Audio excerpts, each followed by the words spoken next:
नमस्कार आजिर एही रोमांचकर आलोचनाकू आपणमानंकु स्वागत।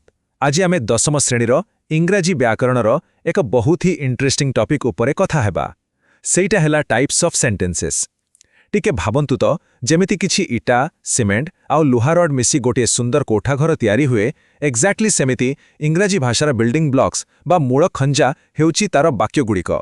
तेबे आसंतु कोनोसे डेरी नकरी इंग्राजी भाषार एही चमत्कार गठन प्रणाली को आज संपूर्ण रूपे आयत्त करिबा। आजिर आम रोडमैप बहुत सिंपल आउ क्लियर अछि। आमे देखिबा वाक्यर प्रकार भेद, चारोटी मुख्य सरल वाक्य, सेंटेंस पैटर्न आउ तापरे टिके एडवांस लेवल को जाई कंपाउंड आउ कॉम्प्लेक्स सेंटेंस को मध्य कवर करिबा। एगुडी को आमे एते लॉजिकल वे रे बुझिबा जे एग्जाम बेलकु आपनक मनरे एहाकु नै कोनोसी भी डाउट रहिबो नाही। तेबे प्रथमे आरंभ करिबा आमर मूलदुआ बा फाउंडेशन रु। कारण मूलदुआ मजबूत नहेले उपरर बिल्डिंग तिष्टिब नाही, ठीक कि नाही? आगुकु बढ़िबा पूर्वरु किछि बेसिक जिंस जानिबा निहाती दरकार।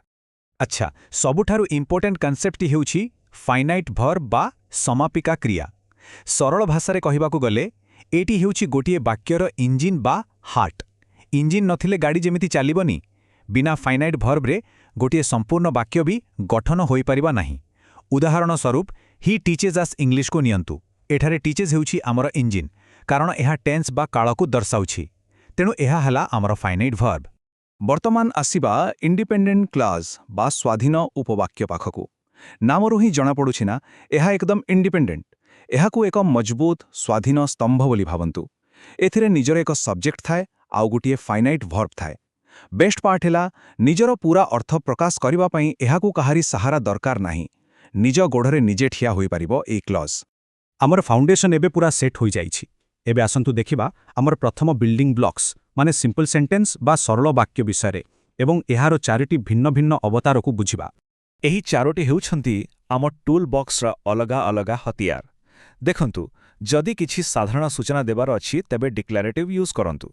जदि काहाकु किछि पचारिबाकु चाहुछंती सिंपल इंटरोगेटिव यूज करंतु। काहाकु ऑर्डर देबाकु किंबा रिक्वेस्ट करिबाकु हेले इम्पेरेटिव।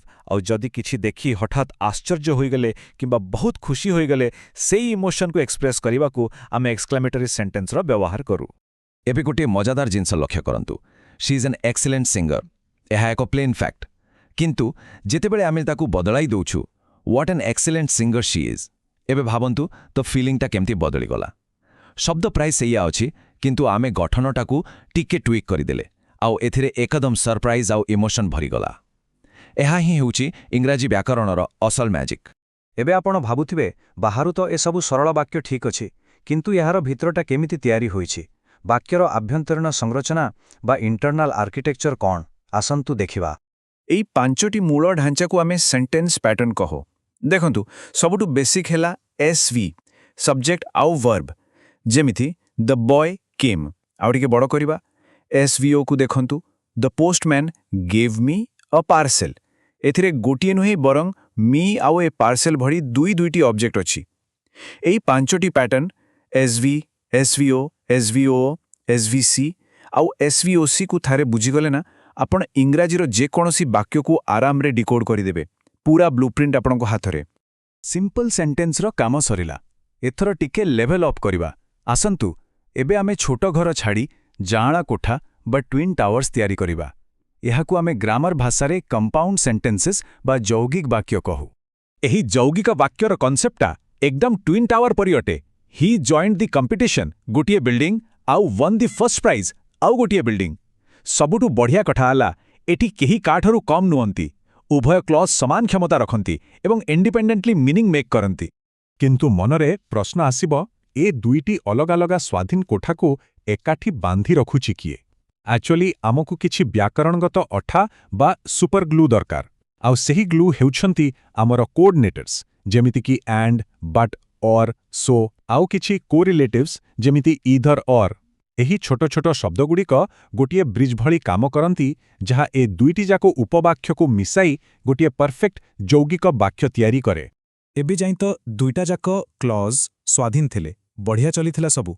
किंतु भाबंतु तो जदि गोटिए क्लॉज एते दुर्बल जे निजर अर्थ प्रकाश करिबा पई ताकु पूरापूरी भाबे अन्य एक उपवाक्य उपरे निर्भर करिबाकु पड़े, सेतेबेले कोन हेबो, ताकु आमे कोन कहिबा? ଏହା ହେଉଛି ବ୍ୟାକରଣର ସବୁଠାରୁ ଆଡଭାନ୍ସ ଢାଞ୍ଚା। ଆଉ ୟାର ଉତ୍ତର ହେଉଛି କମ୍ପ୍ଲେକ୍ସ ସେଣ୍ଟେନ୍ସେସ୍ ବା ଜଟିଳ ବାକ୍ୟ। ଏହା କୌଣସି ସାଧାରଣ ଘର ନୁହେଁ କି ଟ୍ୱିନ୍ ଟାୱାର ନୁହେଁ। ଏହାକୁ ଆମେ ଏକ ବିଶାଳ ଅଟ୍ଟାଳିକା କିମ୍ବା ମ୍ୟାନ୍ସନ୍ ସହ ତୁଳନା କରିପାରିବା, ଯେଉଁଥିରେ ଗୋଟିଏ ବହୁତ ବଡ଼ ମେନ୍ ରୁମ୍ ଥିବ ଆଉ ତା ସାଙ୍ଗରେ ଲାଗିକରି କିଛି ଛୋଟ ଛୋଟ ଆଟାଚ୍ଡ ରୁମ୍ ଥିବ, ଯାହାର ଏକୁଟିଆ କିଛି ଭ୍ୟାଲ୍ୟୁ ନାହିଁ। ଏହି ବିଭାଜନଟାକୁ ଟିକେ ଦେଖନ୍ତୁ। ଆଇ ଏମ୍ ସର୍ଟନ୍ ହେଉଛି ଆମର ସେହି ମେନ୍ ହଲ୍ ବା ଇଣ୍ଡିପେଣ୍ଡେଣ୍ଟ ମେନ୍ କ୍ଲଜ୍, ଯିଏ ଏକାକୀ ଠିଆ ହୋଇପାରିବ। କିନ୍ତୁ that I shall complete the work today ହେଉଛି ଏକ ସବଅର୍ଡିନେଟ୍ କ୍ଲଜ୍। ଏହା ଗୋଟିଏ ନିର୍ଭରଶୀଳ କୋଠରୀ ପରି। କେବଳ ଏତିକି କହିଦେଲେ କିଛି ବି ସମ୍ପୂର୍ଣ୍ଣ ଅର୍ଥ ବାହାରିବନି, ଏହା ଅଧୁରା ହିଁ ଲାଗିବ। ଏହାକୁ ନିଜର ସତ୍ତା ବଜାୟ ରଖିବାକୁ ହେଲେ ମେନ୍ କ୍ଲଜ୍ର ହାତ ଧରିବାକୁ ହିଁ ପଡ଼ିବ। ଏହି ବିରାଟ ଅଟ୍ଟାଳିକାରେ ମୁଖ୍ୟତଃ 3 ପ୍ରକାରର ଆଟାଚ୍ଡ ରୁମ୍ ବା ସବଅର୍ଡିନେଟ୍ କ୍ଲଜ୍ ରହିପାରିବ। ସେଗୁଡ଼ିକ ହେଲା ନାଉନ୍ କ୍ଲଜ୍, ରିଲେଟିଭ୍ ବା ଏଡଜେକ୍ଟିଭ୍ କ୍ଲଜ୍ ଏବଂ ଆଡଭର୍ବ କ୍ଲଜ୍। ସେମାନଙ୍କ ନାଁ ଅନୁସାରେ ସେମାନଙ୍କର କାମ। ଗୋଟିଏ ନାଉନ୍ ଭଳି କାମ କରେ, ଅନ୍ୟଟି ଏକ ବିଶେଷଣ ଭଳି ମେନ୍ କ୍ଲଜ୍ ବିଷୟରେ ଅଧିକ ଇନ୍ଫୋ ଦିଏ, ଆଉ ତୃତୀୟଟି ଆଡଭର୍ବ ଭଳି କାମ କରେ। ସମସ୍ତେ ମିଶି ସେହି ଜଟିଳ ବାକ୍ୟଟାକୁ ଆହୁରି ରିଚ୍ ଆଉ ମିନିଂଫୁଲ୍ କରିଦିଅନ୍ତି। ଏବେ ସବୁଠାରୁ ବଡ଼ ସମସ୍ୟା, ପରୀକ୍ଷାରେ କେମିତି ଚିହ୍ନିବେ ଯେ କେଉଁଟା କମ୍ପ୍ଲେକ୍ସ ସେଣ୍ଟେନ୍ସ?